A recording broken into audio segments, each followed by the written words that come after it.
사랑하는 부활교회 성도 여러분, 그리고 함께 예배하는 모든 교우 여러분, 오늘 또 함께 예배 드리게 돼서 하나님께 영광을 돌리고 또 기쁩니다. 오늘 또 신령과 진정으로 예배하는 귀한 시간 됐으면 좋겠습니다. 우리 진솔하게 고백의 기도를 드리면서 예배 시작하겠습니다. 다 같이 기도합니다.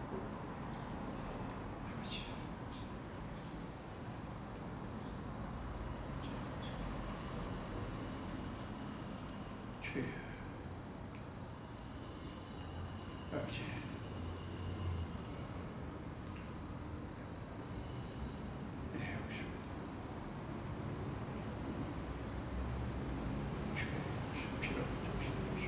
정겹게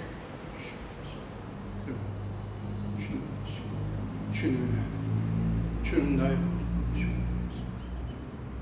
나의 주의 역사해 주시옵소서.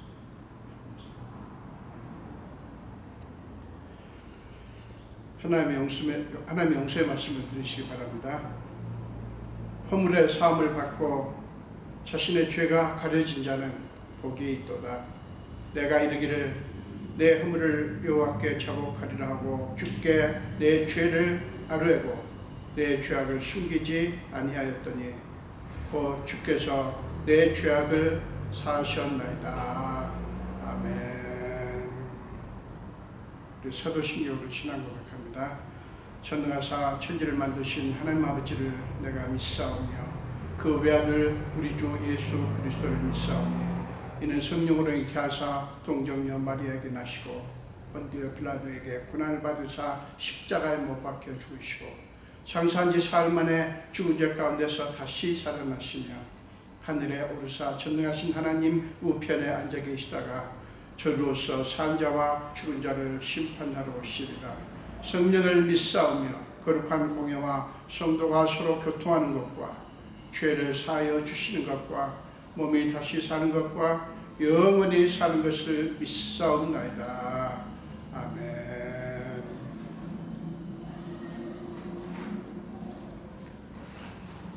네, 우리 함께 찬송하겠습니다. 새 찬송가 92장, 통일 찬송가 97장입니다. 새 찬송가 92장, 통일 찬송가는 97장이요. 위에 계신 나의 친구, 그의 사랑 지극하다. 우리 함께 찬양하겠습니다. 위에 계신 나의 친구, 그의 사랑 지극하다.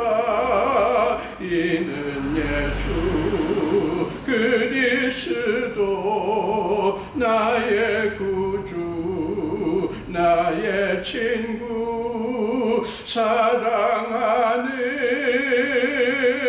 나의 친구 늘 가까이 계시도다. 그의 사랑 놀랍도다. 변함없는 나의 친구 나를 위해 죽으시고 나를 구원하셨으니 기쁨으로 경배하며 찬양하리. 나의 친구 사랑하는 나의 친구 늘 가까이 계시도다. 그의 사랑 놀랍도다. 변함없는 나의 친구 내 맘속에 늘 계시고 영원토록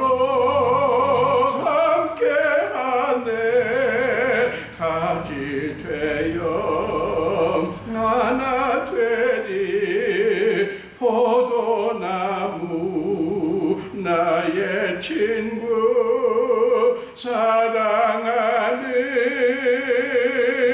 나의 친구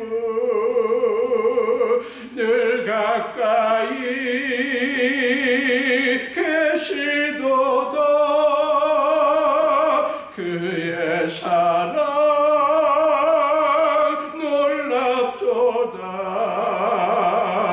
변함없는 나의 친구 그날이와 황금길에 그의 영광 바라보며 그의 발로 나를 때 만나보리 나의 친구 사랑하는 나의 친구 늘 가까이 계시도다 그의 사랑 놀랍도다 변함없는 나의 친구. 아멘. 같이 기도하겠습니다. 예수님 감사합니다. 오늘도 저희를 불러주시고 주님께 예배할 수 있는 은혜를 주신 주님을 찬양합니다. 오늘 예배 주인도 오직 주님이심을 고백합니다. 예배할 수 있도록 불러주신 자체가 하나님의 놀라운 사랑이요 은혜의 손길인 것을 믿습니다. 오늘 우리가 예배하는 이 시간에 주님을 모십니다. 성령님께서 우리 안에 충만하시기를 구합니다. 우리 안에 넘치시기를 고백합니다. 우리에게 말씀해 주시기를 고백합니다. 하나님, 주님께서 오늘 예배를 통해서 하나님의 하나님 되심을 우리에게 확연하게 보여주시고 우리가 그 하나님께 어떤 존재인지를 확인하며 지난 한 주간 동안 찌들었던 우리의 영혼이 살아나는 귀한 시간 되게 하여 주시옵소서. 주님, 우리는 지난 한 주간도 코로나19 바이러스 때문에 사실은 불안하고 힘든 시간을 보냈습니다.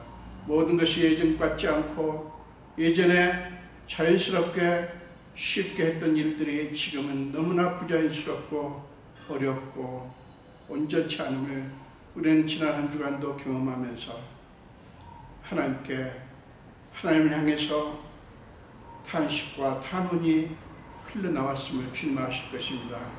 아버지여, 우리를 불쌍히 여겨 주옵소서. 지난 한 주간도 지켜주신 주님께서 우리의 구주 되심을 우리는 또 확인했습니다. 주님이 아니고서는 우리는 아무것도 아니며 이 세상 그 무엇도 주님의 손길에 역사하심이 없으면 제대로 되지 않는다고 하는 것을 다시 한번 확인합니다. 이 세상은 너무나 여러 가지 놀라운 과학적인 발전을 했지만 그러나 우리는 여전히 이런 질병 앞에서 꼼짝할 수가 없습니다. 아버지, 그러나 감사한 것은 여기서 저기서 백신이 개발되었다는 얘기가 나오고 이제 곧 조만간에 접종을 받을 수 있다는 소식을 들으며 하나님의 역사하심을 찬양합니다. 아버지여, 또한 치료약과 여러 가지 것들을 개발하기 위해서 애쓰는 많은 과학자들, 의료진들을 불쌍히 여기시고 그들과 함께 하셔서 좋은 약이, 좋은 백신이 나와서 모든 사람들이 공평하게 혜택을 입을 수 있도록 역사하여 주시옵소서. 아버지, 우리 성도들 지난 한 주간도 여러 가지 하는 일은 다양하게 다르지만 하나님의 은혜의 날개 아래 있었음을 우리는 압니다. 아버지여, 우리를 이제 그 바쁘게 혼잡스러운 상황 속에 있던 우리를 주님 앞에 불러주시고 주님 앞에 서게 하시니 감사합니다. 아버지, 오늘 우리는 마리아가 예수님의 발치에 앉아서 주님을 바라보며 주님의 음성을 듣듯이 아버지, 우리가 오늘 주님을 바라봅니다. 주님의 말씀을 사모합니다. 주님께서 오늘 우리를 불쌍히 여기시고 하나님의 그 피부든 손으로 만져주시며 그 놀라운 그 능력의 말씀으로 우리를 덧입혀 주시옵소서. 주님이 아니고서는 우리는 정말 너무나 불쌍한 존재인 것을 압니다. 이 세상 것이 좋은 것이 많지만, 그러나 하나님께서 주시는 것에 비하면 너무나 하찮고 아무것도 아닌 것을 우리는 고백합니다. 아버지여, 때로 우리는 지난 한 주간도 정말 세상 것에 취해서 그것 쫓아가느라 하나님을 생각하지 못할 때가 있었음을 고백합니다.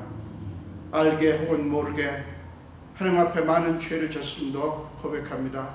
예수의 피로, 예수의 보혈로 우리를 적셔 주시고 불쌍히 여기사 우리를 온전케 만들어 주시고, 오늘 예배하는 우리 심령을 주님께서 새롭게 회복시켜 주시옵소서. 주님, 우리는 죄악으로 말미암아 원래 하나님이 만드신 우리가 아닌 것을 우리는 압니다. 우리는 정말 하나님께서 원하시는 것이 무엇인지를 우리는 압니다. 아버지, 우리가 더욱 주님을 바라보며 더욱 주님을 사모하며 더욱 주님을 사랑할 수 있게 하여 주시옵소서. 아버지, 이 세상 속에 살지만 세상에 묻혀 살지 않게 하시고, 세상에 취해 살지 않게 하시고, 세상 것에 마음 빼앗기지 않게 하여 주시옵소서. 오늘 우리가 어떤 분은 교회에서, 어떤 분은 가정에서, 어떤 분은 사업처에서, 어떤 분은 사무실에서 예배를 드립니다. 하나님, 그들과 함께 하셔서 주님이 내가 너의 아버지다, 너는 내 아들이고 딸이다라고 말씀해 주시고, 그들의 눈물을 닦아주시며 그들의 연약한 몸과 마음을 치유하여 주시옵소서. 오 주님, 오늘도 또 기도하는 것은 세계 각국에 지금 의료진들이 너무 지쳐 있습니다. 어떤 나라는 의료 붕괴가 일어났다는 얘기도 듣습니다. 병실이 없다 하는 말도 들립니다. 하나님, 그들이 너무나 지쳐 있사오니 하나님께서 그들을 붙드시고 힘을 더해 주시고, 그들이 끝까지 견딜 수 있고 끝까지 삶을 감당할 수 있게 도와주시옵소서. 주님, 원컨대 이제는 속히 이 코로나19 바이러스가 확산이 멈춰지게 하여 주옵소서. 어떤 누구도 할 수 없다고 하는 것을 압니다. 권력으로도, 권세로도, 재물로도, 놀라운 과학 문명으로도, 지식으로도, 어떤 사상으로도 막을 수 없는 것을 압니다. 오직 하나님뿐입니다. 오직 하나님뿐입니다. 우리를 불쌍히 여기셔서 코로나19 바이러스가 속히 끝나게 하여 주시옵소서. 아버지여, 이 교회를 주님의 손에 부탁합니다. 주님이 사랑하는, 주님이 함께 하시는, 주님이 늘 임재하시고 주님께서 마음껏 하나님의 하나님 되심을 드러낼 수 있는 살아있는 교회가 되게 하여 주시옵소서. 감사드리옵고 예수 이름으로 기도합니다. 아멘.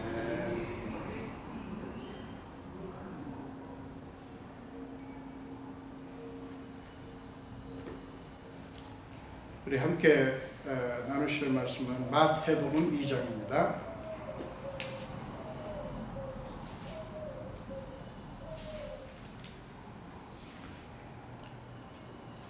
마태복음 2장 1절부터 12절까지입니다. 신약성경 1페이지, 2페이지 정도 되죠. 마태복음 2장 1절부터 12절까지요. 우리 함께 한 목소리로 읽겠습니다. 헤롯 왕 때에 예수께서 유대 베들레헴에서 나시매 동방으로부터 박사들이 예루살렘에 이르러 말하되, 유대인의 왕으로 나신 이가 어디 계시냐? 우리가 동방에서 그의 별을 보고 그에게 경배하러 왔노라 하니 헤롯 왕과 온 예루살렘이 듣고 소동한지라. 왕이 모든 대제사장과 백성의 서기관들을 모아 그리스도가 어디서 나겠느냐 물으니 이르되 유대 베들레헴이 오니 이른 선지자로 이렇게 기록된 바 또 유대 땅 베들레헴아 너는 유대 고을 중에서 가장 작지 아니하도다. 네게서 한 다스리는 자가 나와서 내 백성 이스라엘의 목자가 되리라 하였음이니이다. 이에 헤롯이 가만히 박사들을 불러 별이 나타난 때를 자세히 묻고 베들레헴으로 보내며 이르되 가서 아기에 대하여 자세히 알아보고 찾거든 내게 구하여 나도 가서 그에게 경배하게 하라. 박사들이 왕의 말을 듣고 갈새 동방에서 보던 그 별이 문득 앞서 인도하여 가다가 아기 있는 곳 위에 머물러 서 있는지라. 그들이 별을 보고 매우 크게 기뻐하더라. 집에 들어가 아기와 그의 어머니 마리아가 함께 있는 것을 보고 엎드려 아기께 경배하고 보배압을 열어 황금과 유향과 몰약을 예물로 드리니라. 그들은 꿈에 헤롯에게로 돌아가지 말라 지시함을 받아 다른 길로 고국에 돌아가니라. 아멘. 우리 또 잠깐 기도하겠습니다. 예수님 감사합니다. 오늘도 부자한 종에게 말씀을 전하라 하셨사오니 순종하고 섭니다. 그러니 주님께서 부자한 종의 입술을 친히 사용하시옵소서. 그리고 주님께서 말씀하여 주시옵소서. 감사드리옵고 예수 이름으로 기도합니다. 아멘.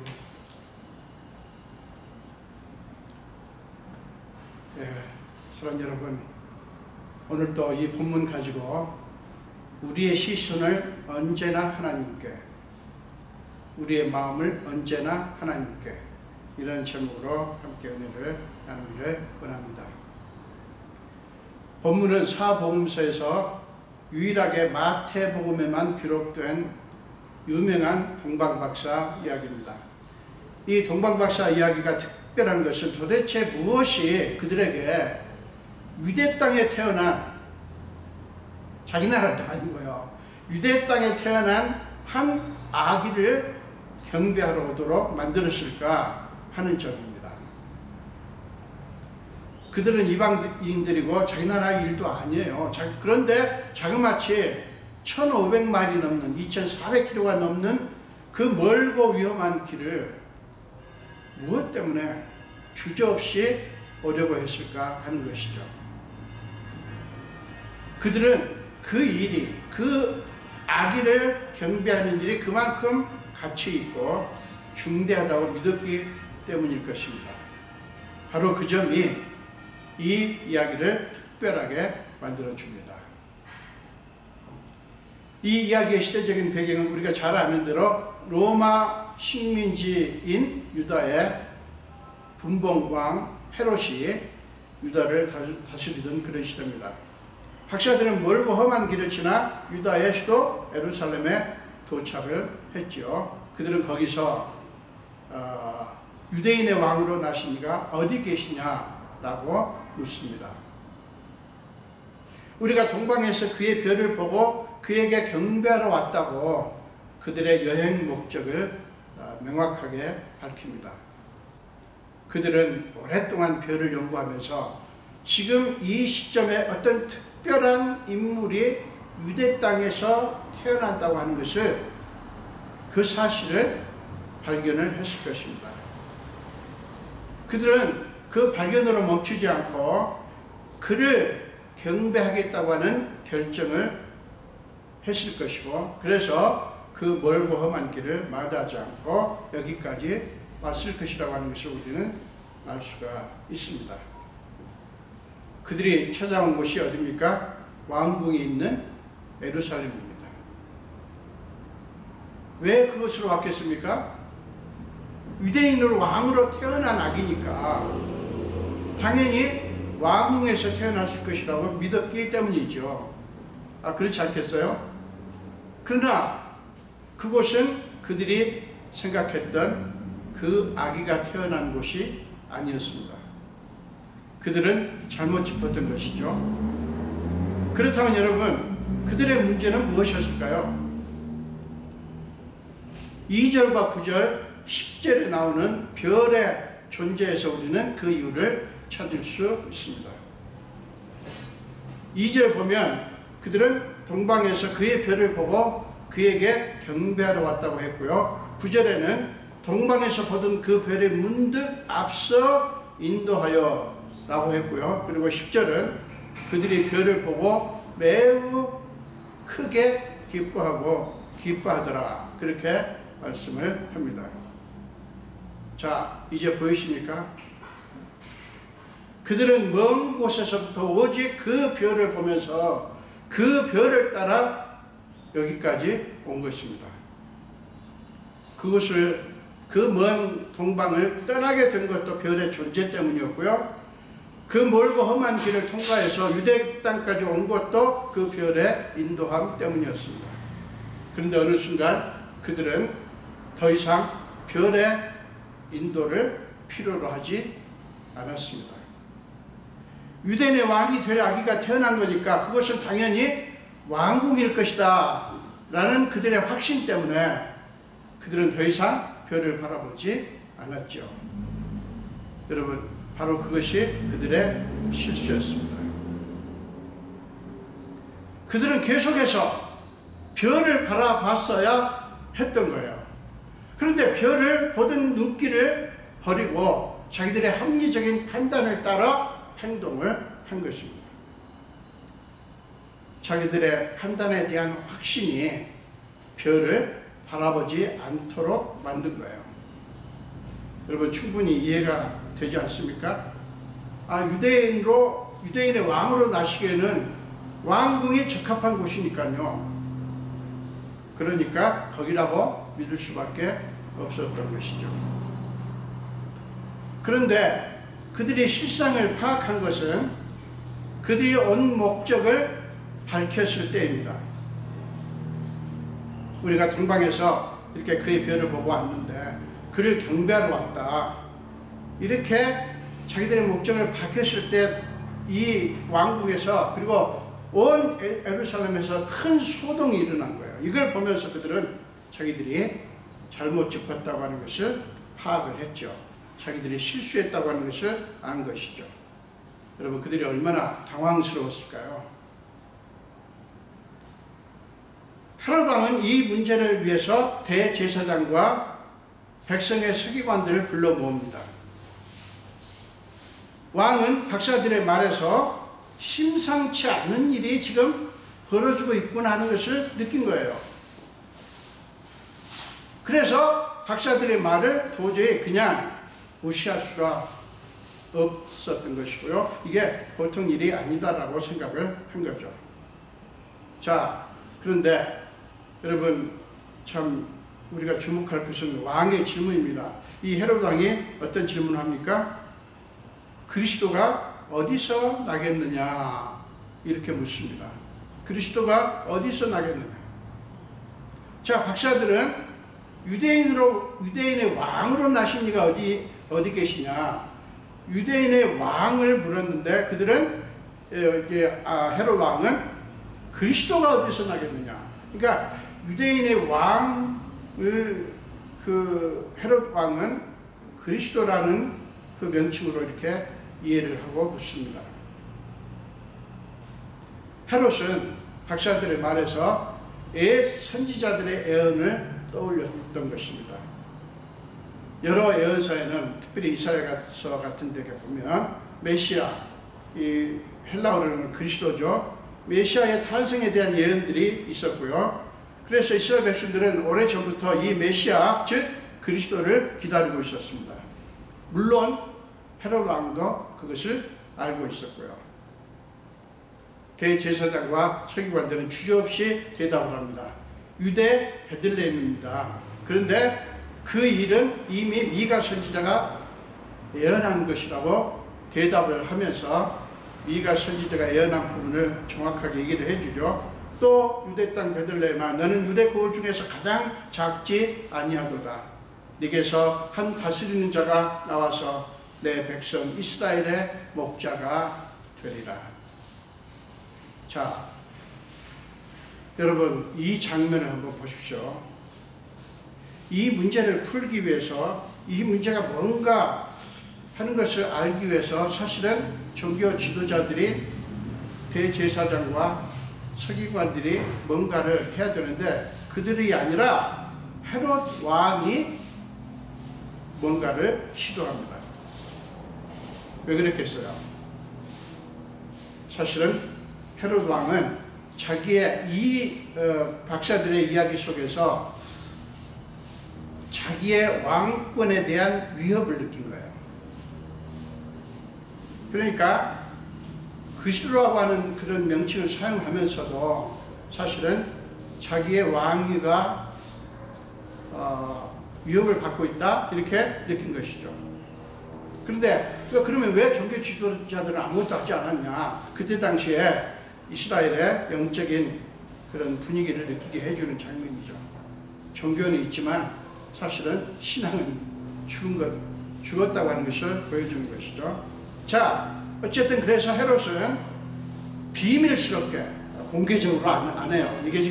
이게 그 헤롯 왕이 얼마나 지금 불안한가 하는 것을 알 수 있어요. 비밀스럽게 박사들을 부릅니다. 그리고 그 별이 언제 나타난지에 대해서 자세하게 묻습니다. 그리고 박사들을 베들레헴으로 보내면서 가서 아기에 대해서 자세히 알아보고, 찾거든 내게도 알려달라. 왜냐하면 나도 가서 그에게 경배하기를 원한다, 이렇게 말을 합니다. 여러분, 이 헤롯 왕의 이 말, 여러분 한번에 우리가 알 수가 있죠. 그가 아기에게 경배하겠다고요? 사실은 그것은 새빨간 거짓말 아닙니까?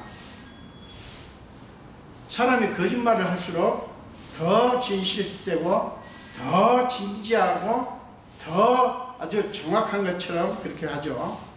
헤롯 왕도 박사들이 반드시 믿을 수밖에 없도록 온갖 그럴듯한 말과 행동을 취했을 것입니다. 헤롯 왕은 박사들을 자기 뜻대로 통제하고 조종하려고 시도를 한 것입니다. 헤롯 왕뿐만 아니라 많은 지도자들이 이렇게 하죠. 사람들을 자기 마음대로 통제하고 조종하고 싶어 하죠. 자, 어쨌든 그렇게 해서 왕이 바라는 대로 9절에 보니까 박사들이 왕의 말을 듣고 베들레헴으로 갑니다. 박사들은 왕의 말을 믿었을 것입니다. 그 달콤한 말투에 음흉한 계획이 숨겨져 있으리라고는 전혀 생각하지 못했을 것입니다. 그들은 영락없이 속을 수밖에 없었습니다. 아무것도 모르고 지금 가고 있습니다. 여기까지는 헤롯 왕의 뜻대로 되어가고 있습니다. 그런데 여러분, 베들레헴으로 향하는 동방 박사들 앞에 갑자기 동방에서 보던 그 별이 나타나서 그들을 앞서 인도하는 것이었습니다. 그리고 그 별이 악이 있는 곳 위에 머물러 서는 것이었습니다. 성경은 그들이 어떤 감정을 느꼈을까 하는 것을 이렇게 표현합니다. 그들이 별을 보고 매우 크게 기뻐하더라. 그들이 별을 보고 매우 크게 기뻐하더라. 여러분, 매우 크게라고 하는 부사도 그렇지만 기뻐하더라라고 하는 반복적인 말을 통해서 그들의 기쁨이 얼마나 크고 얼마나 놀라웠을까 하는 것을 우리는 쉽게 알 수가 있죠. 현대인의 성경은 10절을 기뻐서 어쩔 줄 몰랐다라고 말씀하고요. 또 어떤 영어 성경은 그들은 기쁨에 압도되었다라고 표현을 합니다.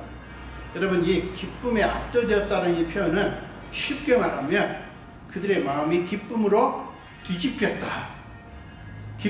뒤집혔다라는 그런 의미를 갖습니다. 그렇게 그 별을 보고 기뻤던 거예요. 여러분, 왜 그렇게 유난스럽게 기뻤겠어요? 그들은 별을 보자마자 아마 휴 하는, 우리가 어떤 무엇에 놀랐다가 그게 괜찮다고 하는 것을 알게 되면 휴 하면서 가슴을 쓰내리죠. 아마 그들이 그런 심정이었을 것입니다. 자기들이 잘못 판단하고 실수했던 일이 생각나면서 그 별의 존재가 자기들이 실수하기 전보다 더 고맙게 느껴졌을 것입니다. 자, 여러분 보세요. 이제 박사들은 달라졌습니다. 처음의 마음이 회복이 된 거예요. 그들은 별을 다시 보기 전까지는 그저 왕의 말을 듣고 베들레헴으로 향했지만 이제는 왕의 말도 아니고요, 자기들의 판단도 아니고 오직 하나님의 인도하심을 따라 갔습니다. 여러분, 원래 계속 그렇게 했어야 하는 것이었죠. 하나님은 동방에서부터 하시던 대로 별을 통해서 박사들을 끝까지 인도할 작정이셨습니다. 그런데 박사들이 중간에 자기들 생각대로 해버린 것입니다. 여러분, 바로 이것이 죄입니다. 바로 이것이 죄입니다. 아담과 하와도 그랬어요. 하나님의 말씀이 아니라 자기들의 생각대로, 자기들의 판단대로 선악을 알게 하는 나무의 실과를 따먹는 죄를 범하고 말았던 거 아닙니까? 박사들은 원래 그렇게 했어야 했던 것, 그게 뭐예요? 별을 바라보는 거죠. 그걸 버리고 자기들 생각대로 하고 말았던 것이죠. 계속해서 원래 하던 대로, 아니 해야 되는 대로 끝까지 별을 보고 움직였어야 되는데 그들은 그것을 놓친 것이죠.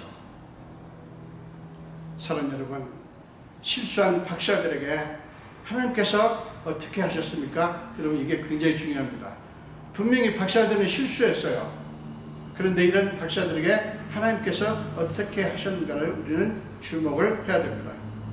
하나님은 별의 인도함을 버리고 자기들의 판단대로 행하는 잘못을 범한 그들을 버리지 않으셨어요.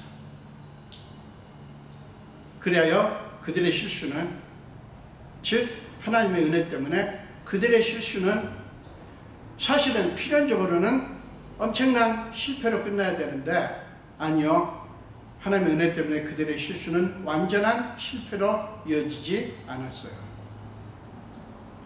하나님은 그들을 긍휼히 여기시고 그들에게 은혜를 베푸셨던 것입니다. 하나님이 그들의 실수를 고치셔서 그들의 처음 마음을 회복시켜 주신 거예요. 동방에서부터 인도하던 별이 다시 나타나 그들을 인도하더니 예수가 나신 정확한 장소 위에 머물러 섰습니다. 하나님은 그들이 쉽게 아기 예수를 찾을 수 있도록 도우신 것입니다. 하나님은 아기 예수께 경배하기 위해 그 엄청난 희생을 한 그들의 처음 마음을 잊지 않으셨던 거예요. 실수한 것을 주목하신 게 아니라 그들의 중심을 보셨다는 거예요. 맞습니다, 사랑하는 여러분. 우리 하나님은 우리의 중심을 보십니다. 그 말은 그분이 우리에게서 완전함을 찾으시는 게 아니라, 많은 그리스도인들이 오해하죠.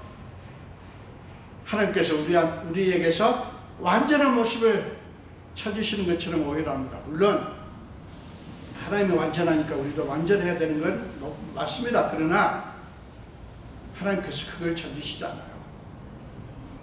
무엇을 찾으십니까? 하나님을 향한 그 가난한 마음, 그 사모하는 마음, 그 마음을 보시고 우리를 긍휼히 여기신다고 하는 의미입니다. 우리가 여전히 부족하지만, 여전히 연약해서 실수도 하고 넘어지기도 하지만 하나님은 우리를 긍휼히 여기시고 우리의 연약함을 도우신다 하는 것이죠. 여러분 로마서 8장 26절과 34절을 보십시오. 이와 같이 성령도 우리의 연약함을 도우시나니 우리는 마땅히 기도할 바를 알지 못하나 오직 성령이 말할 수 없는 탄식으로 우리를 위하여 친히 간구하시느니라. 누가 정죄하리요? 죽으실 뿐 아니라 다시 살아나신 이는 그리스도 예수시니 그는 하나님 우편에 계신 자요 우리를 위하여 간구하시는 자신이라. 이렇게 말씀합니다. 얼마나 하나님의 그 마음을 잘 표현했는지 몰라요. 우리는 연약해서 심지어는 무엇을 할 줄도 모르고 마땅히 기도해야 될 것이 무엇인지도 몰라요. 그런데 하나님이 우리의 연약함을 짊어지시고 우리를 위해서 기도해 주시고 우리를 위해서 지금도 하나님 우편에서 간구하고 계시다는 사실이에요. 사랑하는 여러분, 그 우리의 중심을 보시는 하나님은 또한 우리의 체질을 아십니다. 이것은 우리가 얼마나 약한지를 잘 아신다고 하는 말씀이에요. 시편 103편에 크게 잘 표현되어 있습니다. 시편 103편 13절과 14절을 제가 읽겠습니다. 아버지가 자식을 긍휼히 여김같이 여호와께서는 자기를 경외하는 자를 긍휼히 여기시나니 이는 그가 우리의 체질을 아시며 우리가 단지 먼지뿐임을 기억하심이로다. 우리의 체질을 아시며 우리가 단지 먼지뿐임을 기억하신다. 여러분, 이 말씀은 우리의 자존감을 무시하고 깨뜨리려고 하시는 말씀이 아니에요. 충분한 인간의 어떤 그 존재의 그 핵심, 본질을 아시고 그거를 이해하신다라는 그런 뜻에서 그렇게 말씀을 하시는 거예요. 하나님은 우리가 죄를 지을 때마다 쫓아오셔서 심판하시기를 기뻐하시는 하나님이 절대 아니에요. 어떻게 해서든지 회개케 하셔서 은혜를 베푸시기를. 은혜 베푸는 게 원래 하나님의 중심 마음이거든요. 그래서 그 은혜를 베푸시기를 기뻐하시는 하나님이십니다. 그것이 연약한 우리 모두를 향한 하나님의 심정이에요. 하나님의 마음입니다. 사랑하는 여러분, 하나님이 얼마나 자상하신 분이신지를 보십시오. 12절을 한번 다시 봅니다. 거기 보면 그들을 긍휼히 여기신 하나님은 그들에게 꿈을 통해서 헤롯에게로 돌아가지 말라고 아주 자상하게 지시를 하십니다. 지금 아기 예수께 경배를 했잖아요, 박사들이. 근데 그날 밤에 꿈을 꾸는데 하나님께서 꿈을 통해서 말씀하신 거예요. 헤롯에게로 돌아가지 마라. 만약에 그 꿈의 지시가 없었으면 헤롯에게 갔겠죠. 그러나 하나님은 그들의 연약함을 그렇게 도우셨어요. 그래서 그들은 헤롯 왕에게 속지 않고 하나님이 지시하신 대로 다른 길을 통해서 고국으로 돌아가게 된 것입니다. 여러분, 놀랍지 않습니까? 놀랍지 않습니까? 겉으로 볼 때는 권력자인 헤롯의 뜻이 이루어지고 헤롯이 뜻하는 대로 원하는 대로 될 것 같아 보였죠. 그러나 하나님으로 인해서 그 헤롯의 뜻은 무산되었습니다. 하나님은 속을 뻔했던 그들의 연약함, 아니 속을 수밖에 없었던 그들의 연약함을 그렇게 도우신 것입니다. 여러분, 이런 우리가 믿는 하나님이 이런 분이에요. 여러분, 우리는 이 세상에 살면서 정말 속을 수밖에 없고 당할 수밖에 없는 일들이 얼마나 많이 겪는지 몰라요. 보세요. 동방 박사들, 그 지식인들이 권력자에게 속을 뻔했지만 하나님이 그들을 그렇게 도우신 거예요. 사랑하는 여러분, 하나님은 우리의 연약함도 그렇게 도우실 것입니다. 자, 기억하세요. 하나님은 우리의 연약함도 박사들을 도우셨던 것처럼 도우실 것이라는 사실입니다. 하나님은 우리가 이 세상에 사는 동안 수없이 많은 위험을 직면한다는 사실을 너무나 잘 아십니다. 그래서 예수님은 요한복음 16장 33절 후반부에서 이렇게 말씀하시잖아요. 세상에서는 너희가 환난을 당하나 담대하라, 내가 세상을 이겼노라. 예수님, 우리가 살아가는 이 세상은 죄성으로 가득하고 죄악으로 가득하고 그것 때문에 환난과 고통이 끊임없이 일어날 수밖에 없다고 하는 것을 잘 아십니다. 그렇지만 그런 세상을 내가 이겼다고 선언하십니다. 그 세상을 내가 이겼다고 선언하십니다. 그러면서 어떤 말씀하십니까?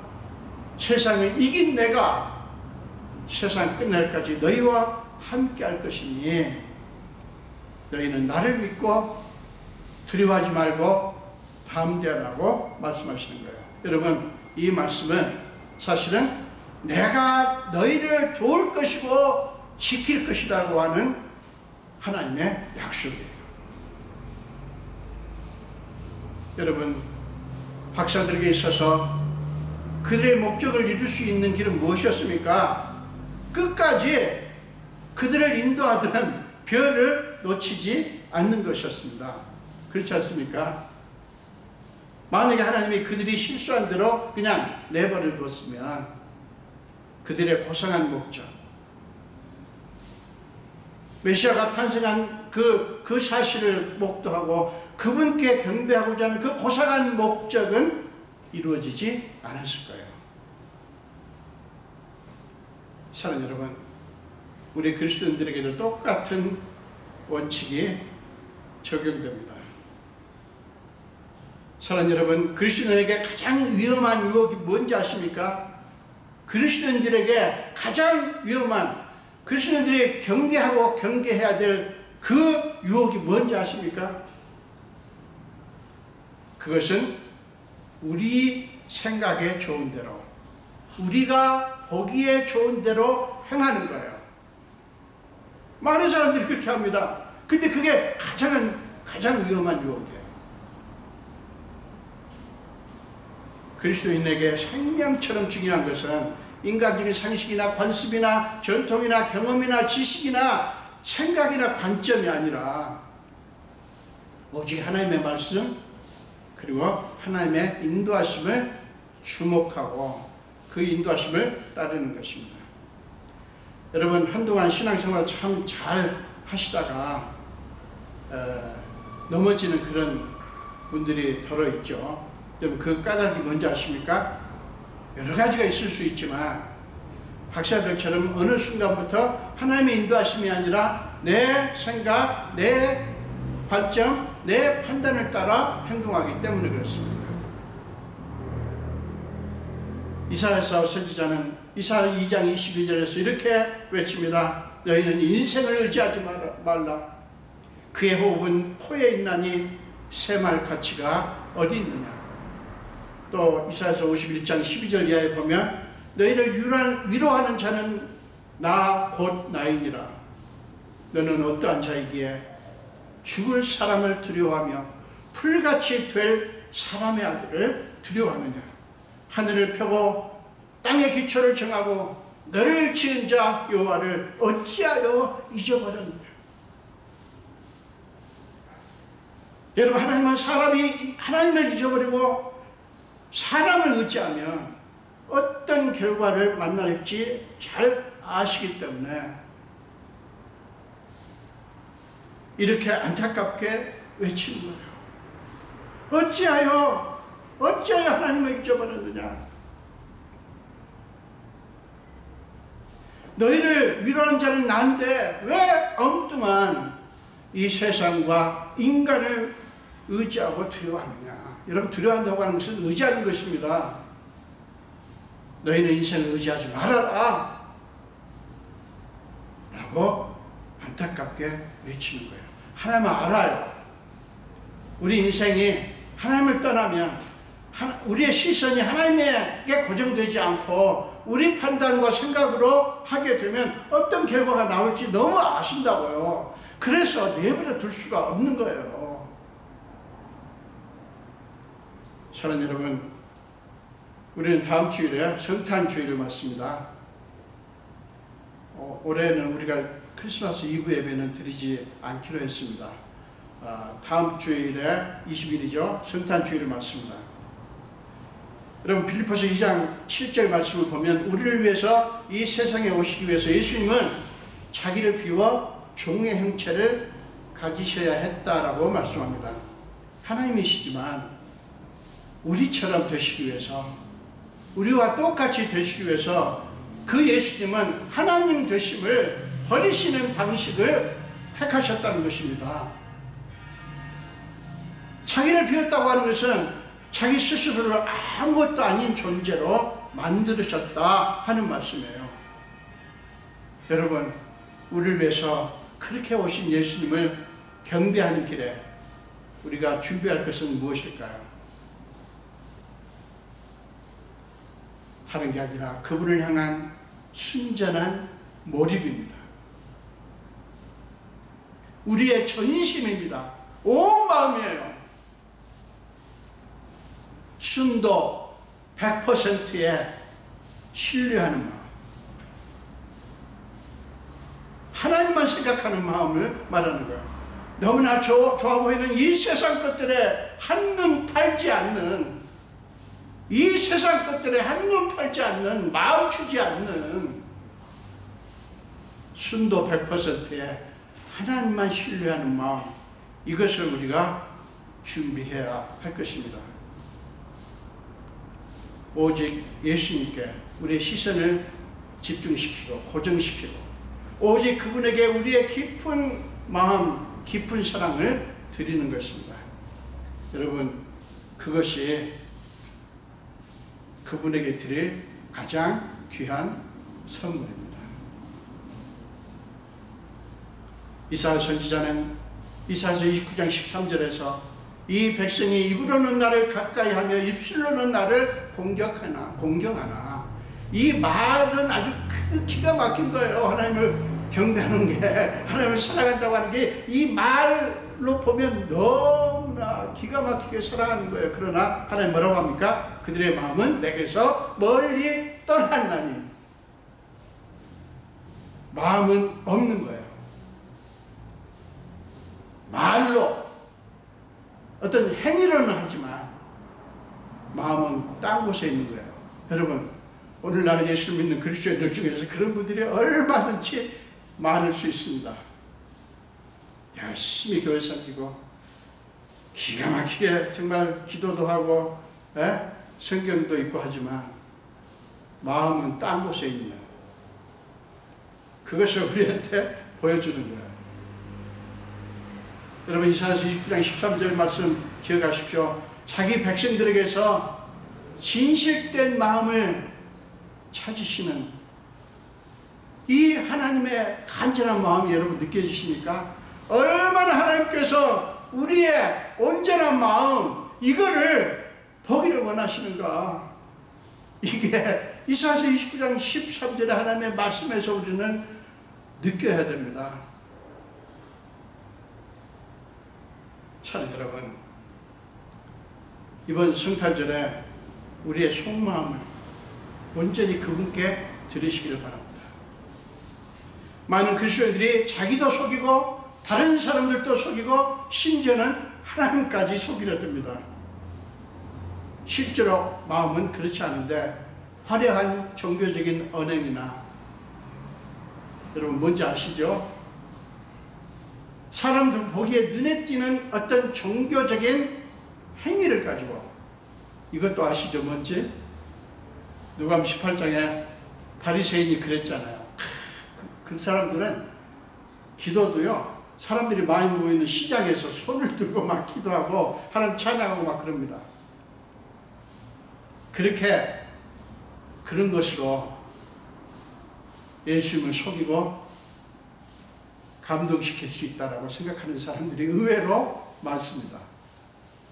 차라리 아무것도 안 하면 좋은데 그런 사람들이 너무 많아요. 그런데 사랑하는 여러분, 기억하십시오. 하나님은 마음 없는 모양내기 신앙의 모습에, 잘 들으세요, 마음 없는 모양내기 신앙,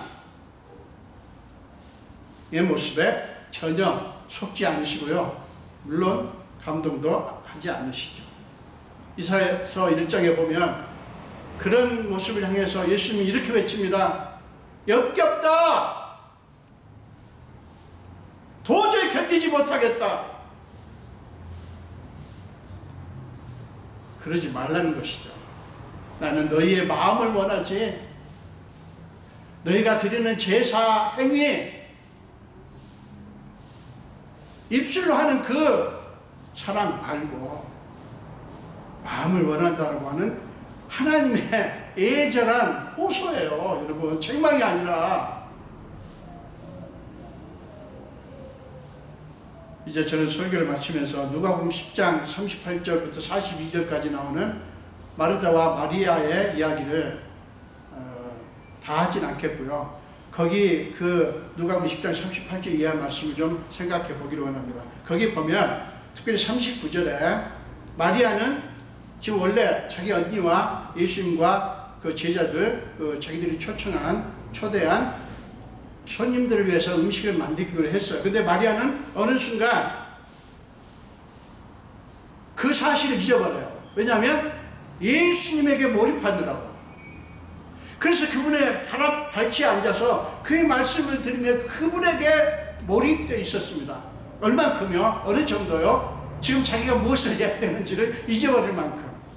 동방에서 온 박사들은 자기들의 판단을 의지한 나머지 별을 보는 것을 잊어버렸다면, 마리아는 원래 언니하고 같이 음식을 준비해야 되는데 예수님에게 몰입되는 마당에 그 사실을 잊을 정도로.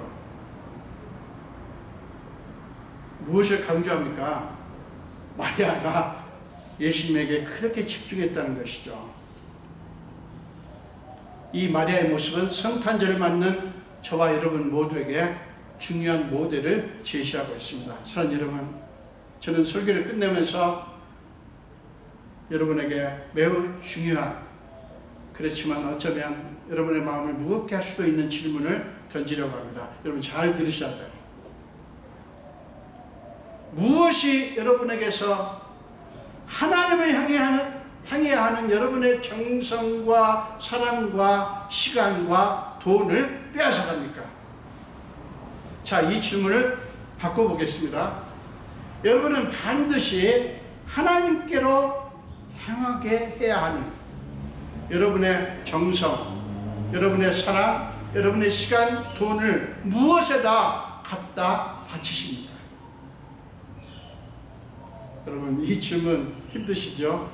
그러나 우리는 이 질문을 솔직하게 직면해야 돼요.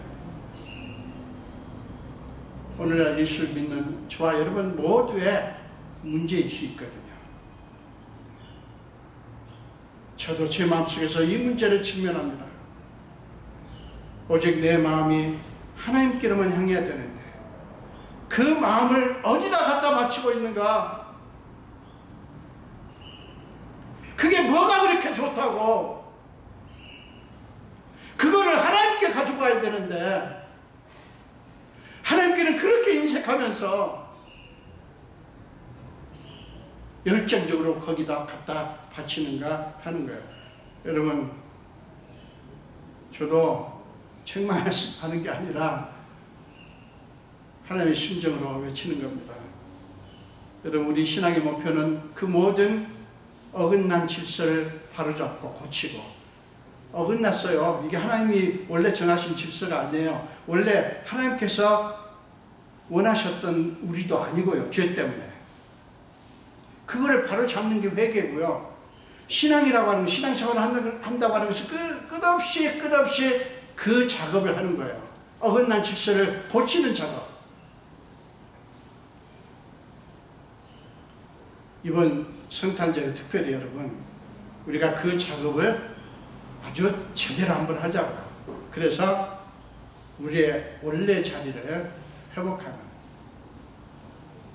우리의 시선이, 우리의 마음이 여기저기 이것 쳐다보고 저것 쳐다보고 오직 별만, 아니 오직 하나님만 바라봐야 되는데 우리 마음이 거기에 가 있고 우리 시선이 거기에 고정돼야 되는데 수도 없이 우리 눈이 왔다 갔다 이거 쳐다봤다 저거 쳐다봤다 정신없습니다. 여러분 이거 바로 잡자고요. 이번 성탄절에 그냥 성탄 절기로 지나는 게 아니라 이거를 바로잡고 회복하는 그런 이번 성탄절 되시기를 간절히 축원드립니다. 기도하겠습니다. 예수님 감사합니다. 오늘 또 생명 주시고 이렇게 주님 앞에 불러주시고 함께 말씀을 나누게 하신 주님을 찬양합니다. 오늘 동방에서 그 먼 길 1500마일 2400km가 넘는 그 길을 그 아기 예수를 경배하기 위해서 온 그들이 어떤 실수를 했고 그 실수한 그들을 책망하지 않고 버리지 않고 사랑하사 다시 회복시킨 하나님의 사랑을 봅니다. 아버지여, 사실은 동방의 그 박사들의 모습이 우리의 모습인 것을 고백할 수밖에 없습니다. 우리 신앙생활을 하면서 자꾸 우리 마음이, 우리의 눈이 하나님이 아니라 엉뚱한 데로 자꾸만 갑니다. 아버지여, 우리를 불쌍히 계시고 우리 마음이 마땅히 있어야 될 하나님께만 있게 하여 주옵소서. 우리 교회가 그런 교회가 되게 하여 주시옵소서. 감사드렸고 예수 이름으로 기도합니다. 아멘.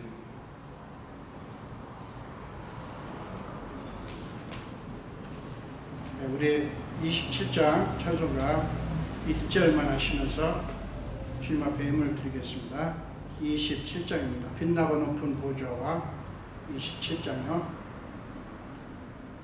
빛나고 높은 보좌와 그 위에 앉으신 주 예수 얼굴 영광이 해같이 빛나네. 해같이 빛나네.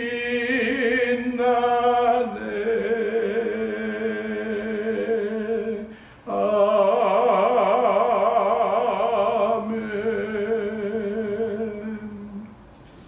기도하겠습니다. 예수님 감사합니다. 우리 성도들이 주님 앞에 귀한 예물을 드립니다. 힘들게 한 주를 지났지만 그래도 주님 앞에서 감사를 발견합니다. 하나님의 은혜를 발견합니다. 그래서 우리 성도들이 주님 앞에 마음을 드립니다.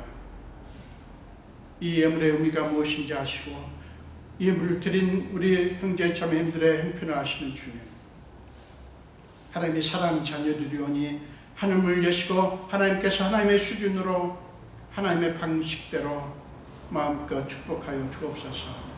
지난 한 주간도 우리 소득이 참 형편없었지만 그럼에도 불구하고 그 소득 중에 10분의 1은 주님의 것이라고 믿고 구별하여 11조를 드립니다.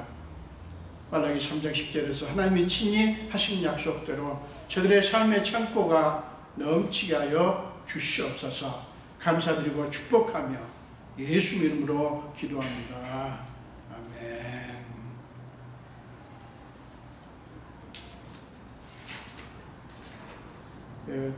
다른 광고는 다 하시는 거고요. 우리 24일 성탄 2부 감사 예배를 코로나 때문에 이번에는 쉬겠고요.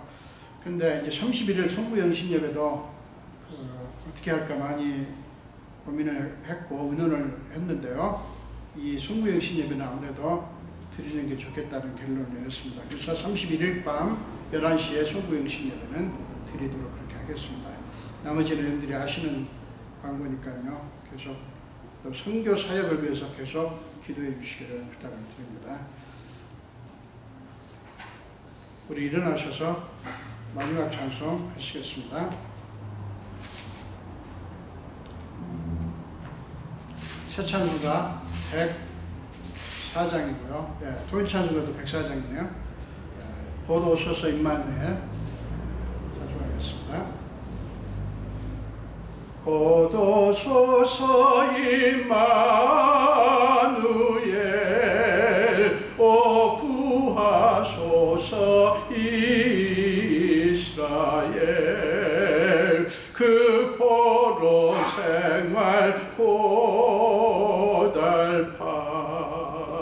메시아 기다립니다. 기뻐하라 이스라엘,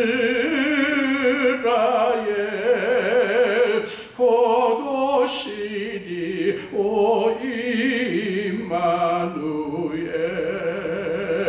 곧 오소서 지혜 주, 온 만물 질서 주시고, 참 진리의 길 보이사 갈 길을 인도하소서. 기뻐하라 이스라엘, 곧 오시리 오 임마누엘. 곧 오소서 소망의 주, 만 백성 한 맘 이루어 시기와 분쟁 없애고 참 평화 채워 주소서. 기뻐하라 이스라엘, 곧 오시리 오 임마누엘.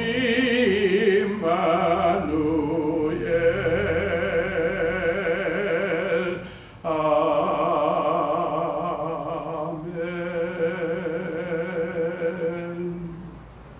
기도하겠습니다.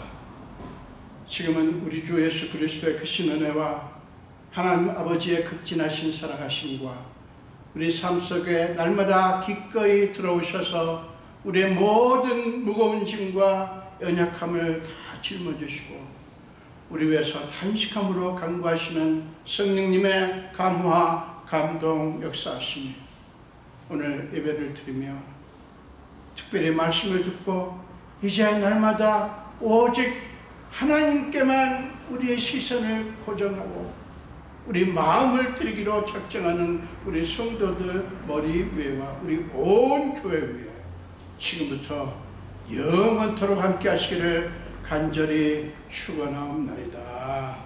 아멘.